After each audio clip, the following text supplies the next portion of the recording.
La forêt est un écosystème productif. Posséder une forêt offre de multiples opportunités, des loisirs, des revenus, du bien-être et des projets. Chaque propriétaire fait ses propres choix pour intégrer sa forêt dans sa vie en adaptant sa sensibilité à l'existant.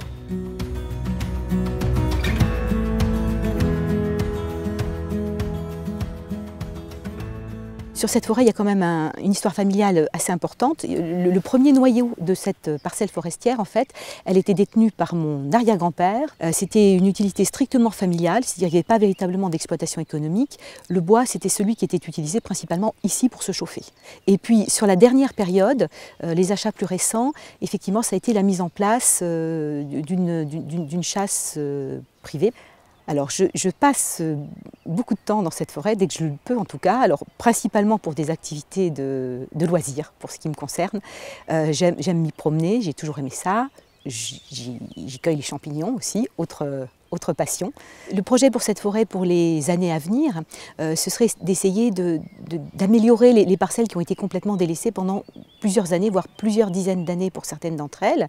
Par exemple, sur cette parcelle, lorsqu'il a été envisagé de couper pour d'abord régénérer le bois, on a essayé non seulement de couper, mais en même temps d'améliorer, j'allais dire, ce qu'il y avait sur la parcelle, et donc de planter. Et comme l'essence locale, c'est quand même du châtaignier, ce qui avait été coupé, c'est du châtaignier, eh bien on a fait le choix de replanter avec des châtaigniers, en espérant que ces châtaigniers auraient une longue vie devant eux, qu'on pourrait faire des arbres beaux à regarder, et avec un certain intérêt économique en même temps.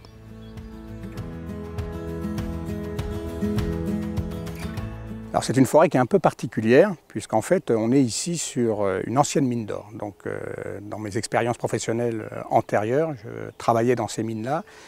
Et lorsqu'on arrête d'exploiter des mines, on les reboise, c'est une obligation. Et l'intérêt que j'avais moi dans cette forêt, c'est que finalement ce n'est pas une forêt avec une seule espèce d'arbre, c'est avec une multitude. On trouve à la fois des feuillus, à la fois des résineux, et du coup la gestion est très intéressante. Il y a un aspect économique aussi qui est liée à cette gestion forestière. Elle n'est pas forcément accessoire pour moi parce que finalement, effectivement, produire du bois, c'est assurer un revenu. Donc aujourd'hui, j'ai besoin d'entretenir cette forêt.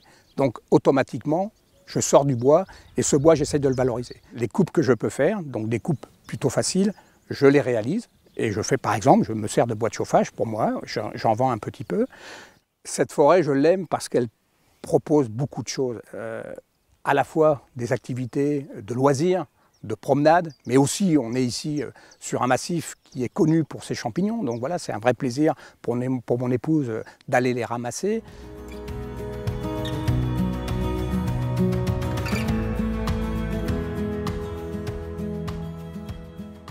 Alors essentiellement, on trouve dans cette forêt des peuplements de taillis de châtaignier, un peu d'acacia et du chêne vert. J'ai acquis cette forêt en 2012.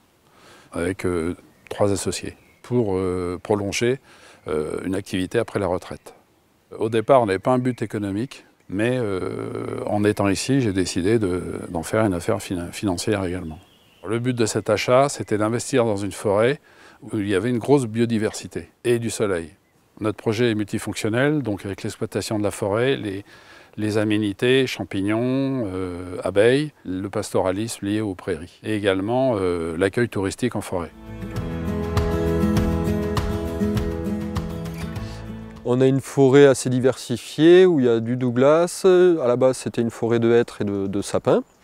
Après, on a un peu de châtaigniers, un peu de feuillus précieux qui traînent un peu par-ci par-là. Alors en fait, cette forêt, ça a été avec mon frère, on a fait une acquisition pour à la base faire un placement.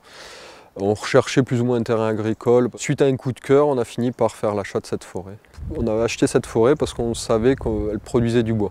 Donc parce qu'on pouvait avoir quand même un retour sur investissement, alors plus ou moins long terme, parce qu'il y aura, nous on va pouvoir bénéficier d'une partie, mais aussi nos enfants.